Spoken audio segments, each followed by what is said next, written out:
not because it's been a long 8 years, just because I've been welcomed so warmly by the alums, by the campus, and by the community. And so you could be anywhere. I always say that you can be anywhere else you want in the world, but you're here with us tonight, so I really appreciate it, and I really appreciate your time. And so I'm going to dive in right to the subject of it. We're talking about NIL, and what NIL is for anybody who doesn't know. Not yet. Oh, not yet. Oh, I was about to grow. We're still on introductions. Is my Okay. screen? We're still on introductions. I got Okay. Next introduction is Ms. Whitley Smith, who has our NIL compliance. Would you introduce yourself to the audience? Yes. Good afternoon, everybody. I'm sorry I can't be on camera. I'm currently holding a baby. But my name is Whitley Smith. I'm the athletic compliance officer for Prairie View A&M Athletics. I'm also responsible for facilitation of NIL deals and making sure everything is in compliance, whether it's NCAA, A&M system, Prairie View A&M policies, everything NIL compliance. Thank you. And now we have Tamika Newman, president of 1876 Alliance. Hi, everybody. Tamika Newman, recent president of 1876 Alliance. I'm a graduate, graduated in 2008. I was a student athlete. And for about a year now, I've been working on 1876 Alliance with initiatives for NIL. My thought for joining was that NIL could help us be competitive in the SWAC and in the nation. So that's why I'm so passionate about it. Been giving back to the university my time, talent, and resources since I graduated. So thanks for everybody joining us this evening. Thank you for the platform, the Alumni Association, and thank you, Ms. Johnson. And certainly thank you, AD Goff. I've been on so many calls with you, I feel like I know you personally. So appreciate you being here. Yes. So now we're going to go to you, AD Goff, and we're going to talk about, let you share about what is NIL and about NIL with our audience this evening. It's all yours. Awesome. Thank you. Sorry for jumping the gun. I get excited about what I do around here and what we're trying to do. So if anybody doesn't know, NIL is name, image, and likeness. And a few years ago, the NCAA passed legislation that said that you can now pay student athletes to use their name, image, and likeness. And we've got this court case that keeps getting pushed back, but it's going to be settled sooner or later, where we're able to do that from a athletic department standpoint. Previously, it had to be an outside entity that used name, image, and likeness of a student athlete and paid them. And now we're able to bring that in-house. And so what we're looking to do is comply with the NCAA rules and regulations like everybody else. And as Tamika said, one of the things about NIL is that we want to be able to compete not just in the SWAC, but nationwide. And what I do know from being down here for a year and a half is that when you're recruiting a Texas student athlete that's pretty good, you're gonna have to fight off the incarnate words, the University of Texas, San Antonio, Sam Houston's, Tarleton's, and those, right? And we're not necessarily directly recruiting against an Alabama A&M or a Southern even, right? And so those institutions are a little bit ahead of us on this NIL space. And so now we're at the point where we're trying to do a little catch up, but it's a necessary thing, right? And so what we're able to do now, and it'll probably be solidified in the next couple of weeks, but we'll start this in the fall, is to be able to provide an actual payment to our student athletes that we choose, right? And be able to figure out, for instance, we had a young man on campus that was transferring in the portal from University of Texas, San Antonio, and Sacramento State. He committed to us, but when Sacramento State found out he committed to us, they offered him an extra $50,000 to commit to them after, on top of the scholarship. And so those are the battles we're fighting out here against these other FCS schools. And so in order for us to be competitive, we need to get in this space and do some of the things. And so part of it is a revenue sharing deal. And so what we're looking at on the university side is to look at some of our revenue sources and maybe take a small percentage out of that to build a NIL fund that we can go ahead and manage, anything from our concessions to our ticket sales to parking, and things of that matter, right? And because what we want to do is to be able to have a base that we know we're going to have every year, and then also fundraise on top of that base to grow it. But what we don't want to do is totally rely on fundraising, because fundraising can go up or down any particular year. So we want to make sure we have a budget for it. And so that's some of the things that we're looking at doing right now. And we're trying to figure out how we can get a base of about 250 and then fundraise on top of that 250.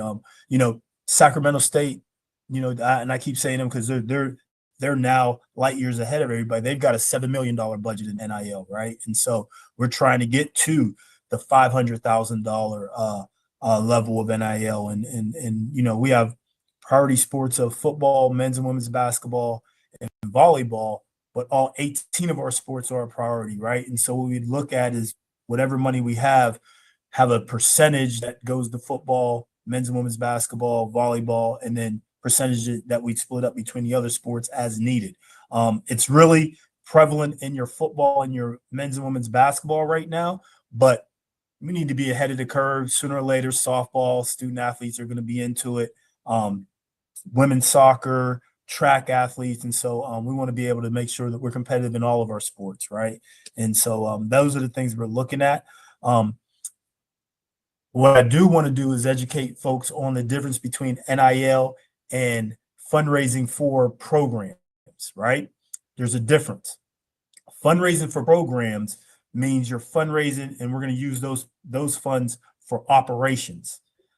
Fundraising for NIL means we're paying the student athletes with that money, and so the money will be the money will and budgets will be split, so they don't intermingle. So we know what we have for NIL purposes and what we have for our operations purposes, right? If individuals saw earlier when we hired Coach Jackson, we started a 35 for 35 campaign, right? And those funds, we were asking all alums across the country donate $35 or more, because Coach Jackson was just named our 35th head football coach, right? Now those funds are going to the operations. The football excellence funds are going to the operations of the football program. So whether we're buying equipment, buying nutrition, summer school, traveling, recruiting, those type of things, that's what that football excellence account is used. Now, football NIL account will be used to say we give a certain amount to a quarterback, right? And we'll end up paying that quarterback a certain amount and probably break it up monthly as long as they're here. And in order for that quarterback to receive those, and we're looking at them as licensing deals because it's name, image, and likeness. Obviously, they got to be on the team.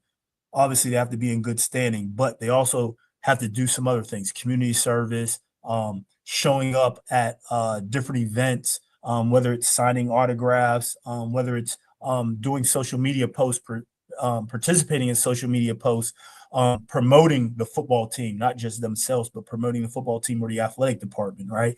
Because now with this name, image, and likeness thing, to put a young man on a poster or to anything like that, you have to get their permission now. It used to be before, just because they were on a team, we could use our best players or our seniors and promptly put them out there. Now, if you see a lot of the posters or pictures, they're football players. You can't see the number. They have visors on because we don't want to do anything that identifies them publicly. Otherwise, they have to sign off on it, and usually there's a charge for that as well. And so now if you're on an NIL deal, that's in your licensing agreement. So now we can have our starting quarterback or our top returning guys or our top guys on the team do promotions for us where they're already getting paid. So that's part of their deal.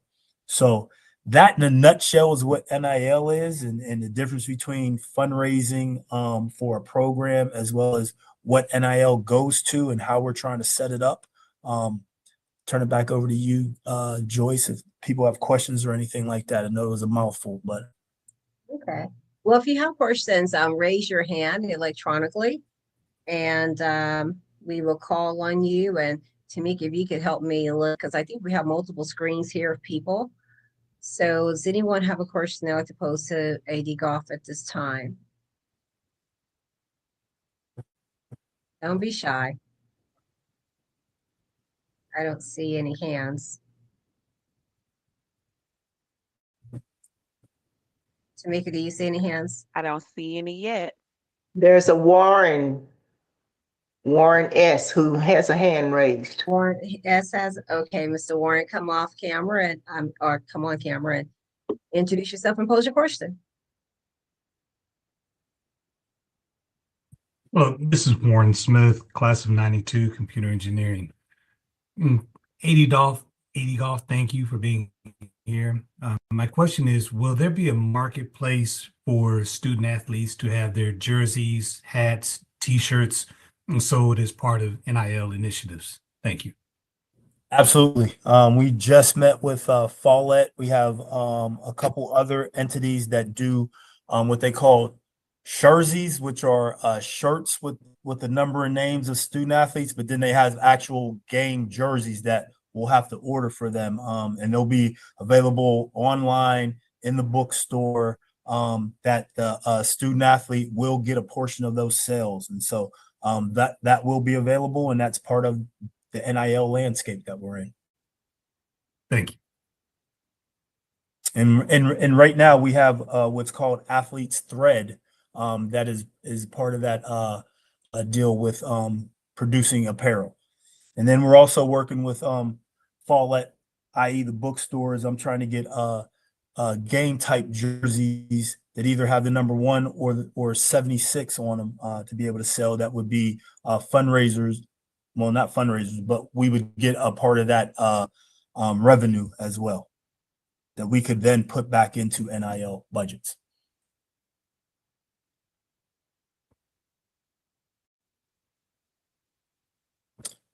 Dr. Goodall, I see your hand. Yes.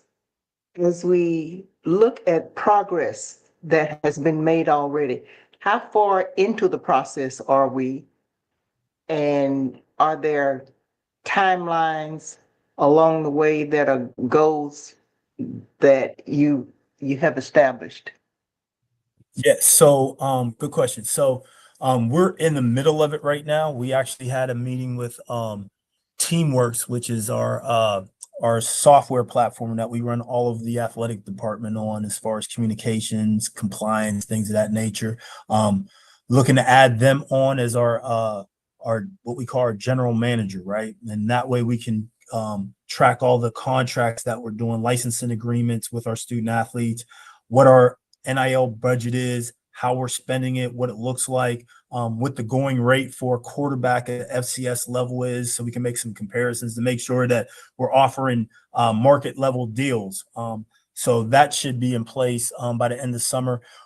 What I'm hoping to have is a base of 250 from the athletic department identified by September, because the fiscal year starts September 1st. So I want to be able to have that. And so there's a big recruiting push, especially in football, and end of December, beginning of January, which is the transfer portal. And so that's going to be a huge time for us as we recruit for those individuals coming in January or signing that they're coming at the end of June for our fall camp and whatnot. And so we want to be able to have that established fully mid-semester, so that way when we're recruiting for that transfer portal, as we have student athletes leave out as they finish their eligibility or transfer out after the season, we'll be able to bring in a good class. Okay, thank you. Thank you. There you go. If I sent you a note earlier about the pending legislation and what's taking place around NIL. So if that is not approved by August, then what is the college plan to fund NIL? So it's going to be approved. Right now, they're just going back and forth on the roster limits. All the other stuff has gone through. It's just like, for instance, you didn't have a roster limit in football at the highest level, the FBS. It was just a scholarship limit, right? So as a FBS, say Texas A&M, you could only fund 85 full scholarships, and they couldn't be broken up, right? If you got a scholarship at the FBS level, you either got a full scholarship or you got no scholarship, and you could only give out 85 of those. On the FCS level, which is our level, we couldn't give out any more than 63 full scholarships, but with the FCS level, we could break them up. So I could take a full scholarship, give half to one guy, half to another, right, to make up my roster. However I broke down 63. Well, when the House settlement came about, they took away the scholarship limits, right? So no longer is it 85 for FBS, no longer is it 63. They said instead of that, you are now capped at 105 participants, right, on your roster. And so now if you want to fund up to 105 scholarships, however you want for football, you can do that. Most people aren't going all the way there. The SEC already said they're just going to stay at their 85. A lot of the FCS conferences said they're staying at 63. In the SWAC, we didn't come up with a number. Our commissioner said, do whatever you want to do, fund it however you want. So we've got a plan on what we're looking at. But some of the people got upset about the 105 because most of the football teams at the FBS level carried 120, 125, right? And so now all of a sudden at the end of spring, they started to have to cut people. Well, a couple people that got cut didn't like that, so they sued. So they're going back and trying to see can some players get grandfathered in for a year, and maybe we go from 120 to 115 to 110 to 105 over a couple years. But they're just trying to work out the roster limit spot. But as far as the NIL deal and the revenue sharing, that's going through. Okay, so they're not tied together. No, it's all together, but they're just trying to figure out the whole roster limit plan. But they're already have the revenue sharing in place, like 22. I want to say it's like 20 million, or it's 22% of an FBS can split that up through all their student athletes. And so what they're usually doing is that like they're gonna do 75% men's football, 10% men's basketball, 10% women's basketball, 5% everybody else, depending on if somebody else actually produces revenue. Sometimes at some places baseball produces revenue, other places volleyball produces revenue.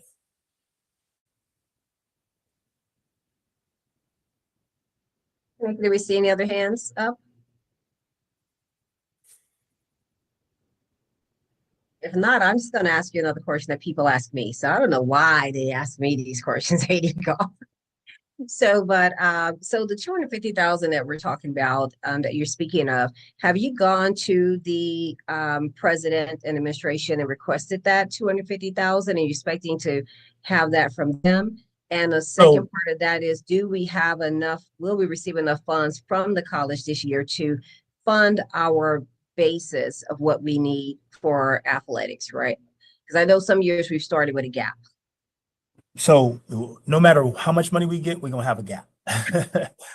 There's never enough money. But we're in the middle of budget hearings, so I won't know my budget until probably another 3 weeks or so. But we requested all those funds. But we just had a meeting yesterday with Vice President Shaw, who's over advancement, Vice President Burnett, who's our new CFO, Greg Bryan, who is Assistant VP, Megan Reed, who is our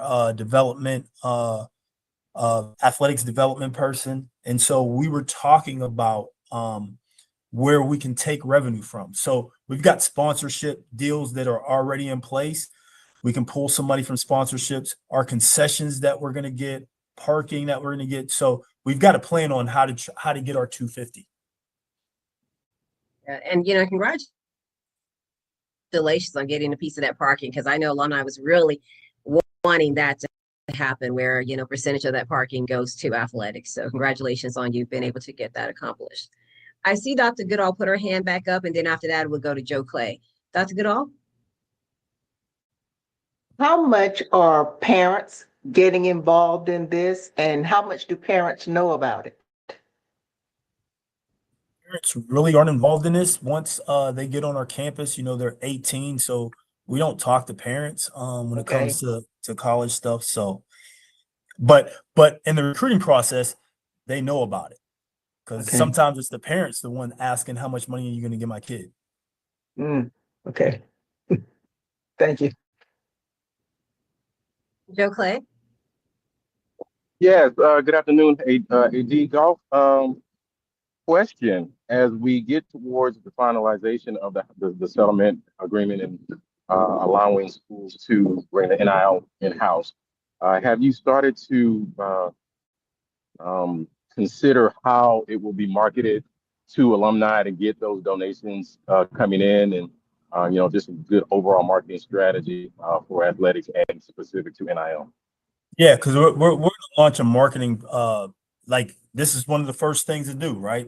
To start educating our alums about it. But we're going to have a marketing plan because we're going to have a development plan that we need to market, and then we're going to have an NIL program that we're going to need to market side by side, right? And now to the fact that I've got finally a fundraiser under athletics, we're working on that right now to be able to roll out what we're going to call probably the Panther Club or something like that, and we'll have a whole marketing plan, and it'll probably have a website separate from the PV Panthers website, but you'll be able to access it through the PV Panthers website. Tamika, I see you have something a question in chat. You want to read that off? And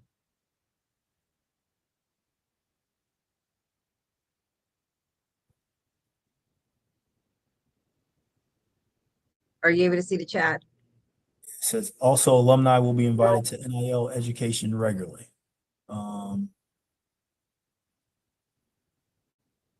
don't really see a question in here. I'll ask the question It in says, chat. it says, will students be, okay, go ahead, Ms. Dawson, because it came from you. Yes, sir, go right ahead. I'll ask the question in chat. The students that are getting NIL money, will they be classified as a 1099 or W-2 for payroll? And on the backside of that, for students just coming in, is there going to be any tax help with them at the end of the year?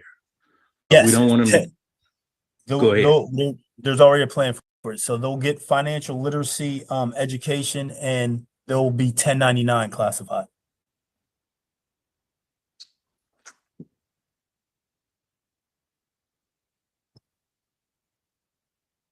And then I Okay. see. We have a question from Donna Glover. Hi, Donna. Hi, We'll have good now. Go ahead. evening, everyone. Good evening, Donna. everyone. Yes, can you hear me? Yes. Yep.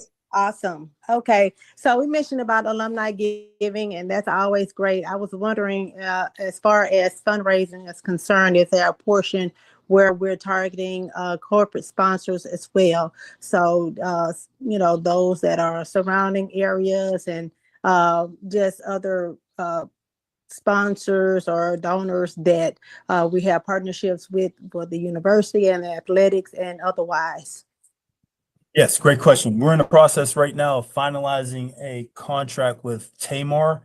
Tamar is going to handle our corporate sponsorship as well as our ticket sales. And so it's already been approved by Office of General Counsel. It's sitting in the contracts office right now. They're finalizing the red lines of it. And hopefully in the next couple of weeks, we'll have an announcement about that. And that way we'll have somebody now. What I've been trying to do is have somebody who focuses strictly on our athletic development giving, our annual giving, major giving, estate giving, those type of things. And so we now have that. And now the next piece is to get somebody in who's solely dedicated to corporate sponsorship, solicitation, naming rights, things of that nature, and then ticket sales. So whether it's individual tickets, season tickets, group sale tickets, that type of thing. And so we're about to get that going. And so we should have that in a couple of weeks. And then I'll feel a lot better about our personnel and what we have and direction we're going. I've been trying to get us to the point of, like I said, what's going on in the national landscape. And so we're on our way to get there. Lady Goff, I know I'm familiar with Tamar, right? Because I'm in the business of sports. So would you mind explaining to our audience what, Tamar does as a company, who they are and what Yeah. they do?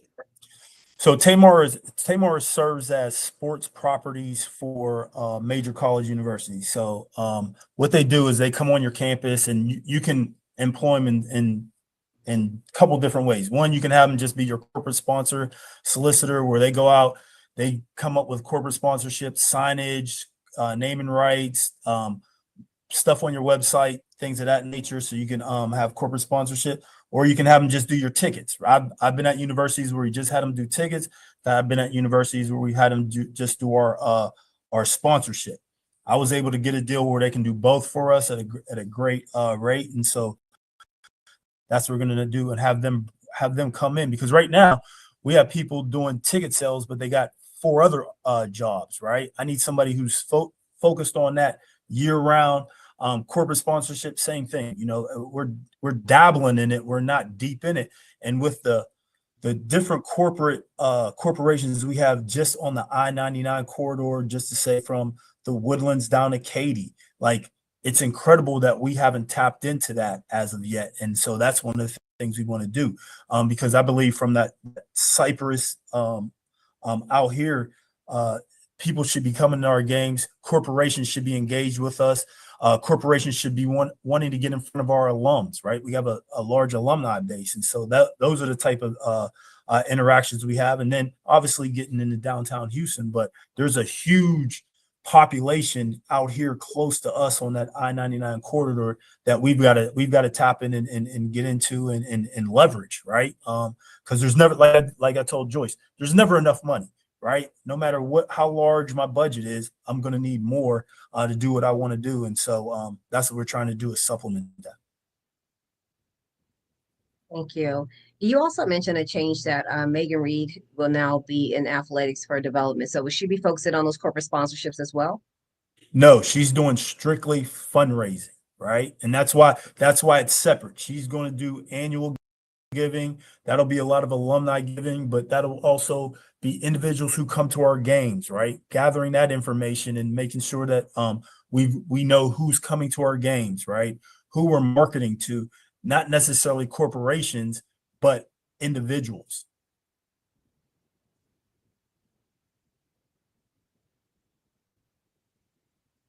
Do we have any other questions out there? Okay, Lionel. How are Hey, you? good evening, President Joyce and AD Goff. Quick question. I know you talked about the NIL portion that's connected through the university and kind of the plan to break out based on position, et cetera. Is there also, I guess with those sponsorships that you're talking about too, is there also plans to bring in NIL dollars from those companies or corporations? And I guess what's the plan to also allow the student athletes to go out and also get NIL funds directly from them, also building relationships with these different corporations? So with that, looking at the Link U and some other collectives, influencer. So we're trying to figure out who we need to use for that portion of it, because that's extra revenue. Like if I'm a quarterback and I'm getting, say, $30,000 a year, I still want to be able to go out and do my own deals, and they'll have that ability, and we'll have a platform for them to be able to do that. And so that's part of it. One of the big things with the corporate sponsorships is you can come up with any deal you want. So maybe a corporate sponsor says, "Hey, man, we give you $100,000 so we can be advertised in the stadium, but we also want 4 or 5 of your players to be able to do social media posts for us at a certain number." And so you work that out for them. And so that's all on the table. Did that answer that for you, Lionel? Yes, that answered that question for me. Thank you. Thank you. And just one final, I thought Donna put her hand back up. Donna, did you have a follow-up question? I did, or it was really a comment. It was just great to hear some of the things that are in the works. And we talked about, knowing the individuals that were coming to the games. I just mentioned this, like I get emails monthly and weekly from Tennessee State. I used to live in Nashville. I might have gone to 1 or 2 games for Tennessee State, Rice, when we played, Prairie View played Rice a couple of years back.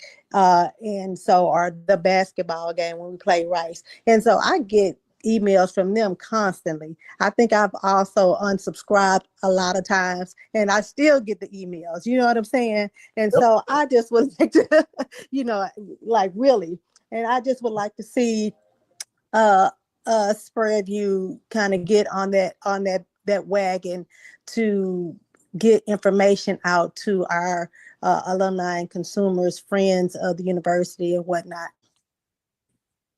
That's the plan.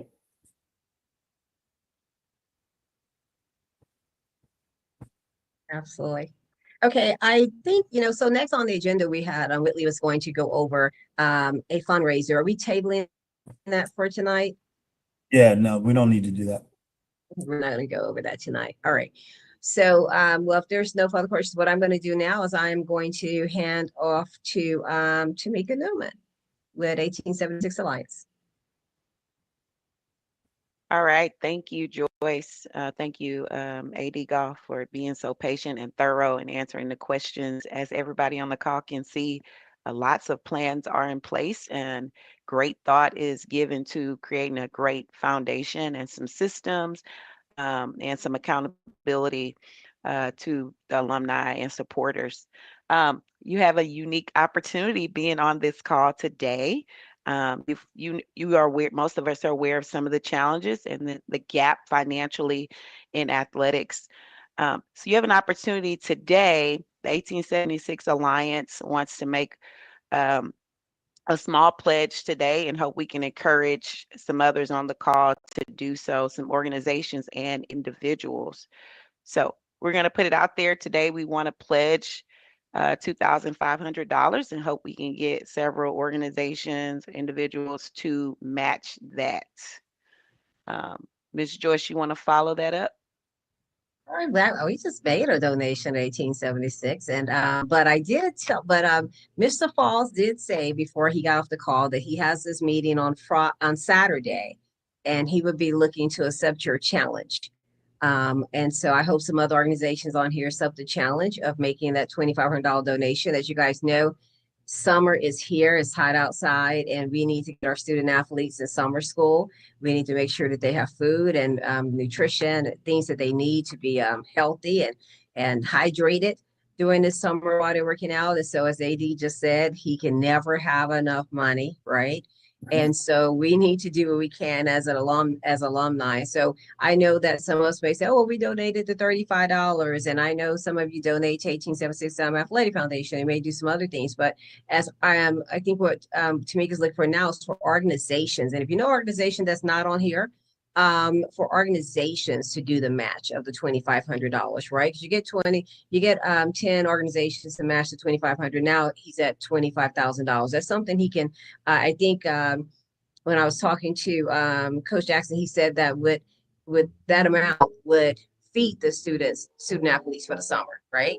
So if we can get 10 organizations to come in or 9 organizations to match what Tamika and 1876 Alliance is donating today, then that'll help us greatly, I believe, for the summer. Would that help out, AD Goff? Every little bit helps. Every little bit helps. We got to chip away at it. We got to chip away at it, you guys. We're going to get there. We're going to get there. Yeah. So, and like I said, 1876 Foundation, we did make a donation. I believe it might have been 2 weeks now of $3,500 towards that program. So those of you who are leaders and organizations, or even if you're not leaders, I believe everyone sitting in the board space are active as a leader, because PV produce productive people. So, go ahead and get that match out there. Dawn, I see your hand up. Yeah, I want to go ahead and accept the challenge on behalf of the Houston Labor Day Classic Foundation. We actually raised that amount for the 2023 football forum. And so we just needed to get that to you guys, and we hadn't, so we will do so for this challenge. Thanks. Thank you. Love it. Thank you so much, Donna. So we're at 5,000. Can I hear 7,500? Did I put my hand up? I didn't mean to put my hand up. I thought it was like a clap, y'all. I think it was a clap, but anyway. Well, go back. I know, we are boards, right? And no individuals, as in a lot of cases, can make a decision. So love for everyone to be able to go back to your board. AD Golf, where should those funds go to? And you can go to pvpanthers.com, and there's a give now, donate button on there, and you can put it in the purple and gold fund, which is my AD Excellence account. The purple and gold fund, you guys. All right. And how do they get to that again? Say that again. pvpanthers.com. pvpanthers.com. Yep. And then there's a donate button, and it says give now on there. Click that. It'll take you to the foundation website. And the very first thing is the purple and gold fund, which is the AD's Excellence account. And you can put any funds in there. And it'll come straight to me. Is there anything else in the chat to me? Got her helping me with that because I didn't want to put my glasses on. Did Isaiah put the link in there to read? Okay, okay, so someone put it in there. There it is. You guys want to click on before we hang up. And AD Golf, are there any closing remarks? Well, first and foremost, thank you guys. Like I said, I cannot do this alone. We cannot do this alone, but we're going to do it together, right? And as Panther Nation continues to progress and grow and do the things that we're going to do to make you guys proud, I'm never going to forget that it was a group effort, right? And so from the bottom of my heart, I appreciate you guys. I appreciate 1876, National Alumni Association, everybody who got on this call. And if there's any other questions that anybody has, you can always reach me at askthead@pvm.edu, and you can go on the website at pvpanthers.com, and right on the front page it says Ask the AD. You click on that, you can send me an email, and I do answer those emails on a regular basis. So yes, he does. Appreciate you guys. And there it is, askthead@pvu.edu. PVA, y'all know what I mean. All right. Well, thank you, AD Golf. We certainly appreciate your time. I mean, I don't even know how you find the time to get all these calls and all these different initiatives. I just really appreciate, what you do. And, thank you for your time. Thank you, Whitley, Mr. Falls and Erica for hosting this tonight and allowing us to co-host, and Tamika for you making a donation. So for all of you PV alum, we appreciate you. Let's do it. Joyce, one more thing. I see a question that says, yes, sir. Will the Hall of Fame committee be able to raise funds in concert with the NIL program? Yes. Like what we may look at is when we have our next Hall of Fame is, I don't know, say it's $50 to go there. Maybe we make it 60, and every $10 that we add on to whatever it is goes to NIL. So those are the type of things we can look at doing. So we can certainly look at how to leverage the Hall of Fame committee as well as the Hall of Fame banquet to be an NIL fundraiser as well.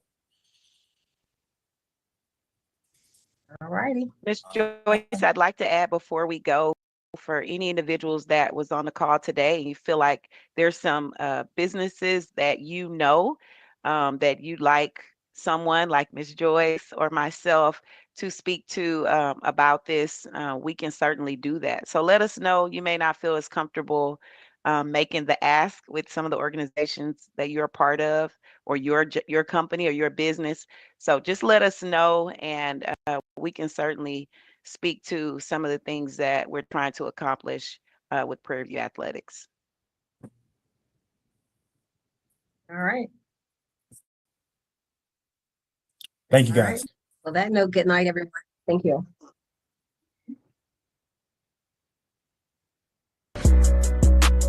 I think you have to.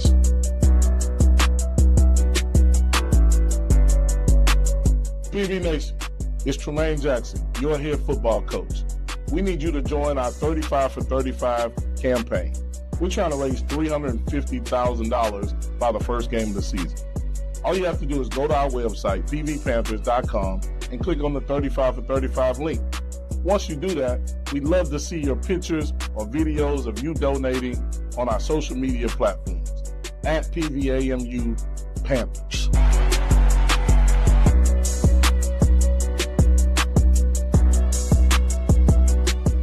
PV Nation, is your athletic director, Anton Goff. We've got a new initiative for our football team, 35 for 35. As you know, we just hired Coach Jackson as our 35th head football coach. In honor of that hiring, we are doing a $350,000 campaign. We're asking everybody to donate $35 or more to the Football Excellence Fund. How you do this? Go to pvpanthers.com, donate, and one last thing. Once you donate, take a picture, post it on our social media platforms, because the donations and the support you give us will take us to the next level. Thank you, and go Panthers.